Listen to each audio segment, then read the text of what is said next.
and kill them wherever you overtake them, and expel them from where they had expelled you. Oppression is more serious than murder. But do not fight them at the sacred mosque, unless they fight you there. If they fight you, then kill them. Such is the retribution of the disbelievers. And fight them until there is no oppression, and worship becomes devoted to Allah alone. But if they cease, then let there be no hostility except against the oppressors. They ask you about fighting during the holy month. Say, fighting during it is deplorable, but to bar others from Allah's path, and to disbelieve in Him, and to prevent access to the holy mosque, and to expel its people from it, are more deplorable with Allah. And persecution is more serious than killing.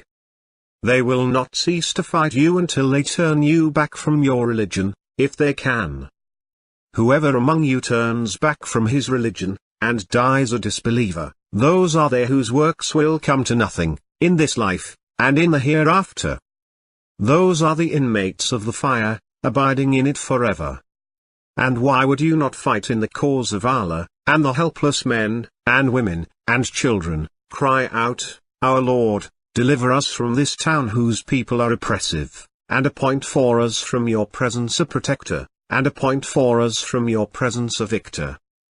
While the angels are removing the souls of those who have wronged themselves, they will say, What was the matter with you? They will say, We were oppressed in the land. They will say, Was Allah's earth not vast enough for you to emigrate in it? Their refuge is hell. What a wretched retreat! Fight them until there is no more persecution, and religion becomes exclusively for Allah. But if they desist, Allah is seeing of what they do.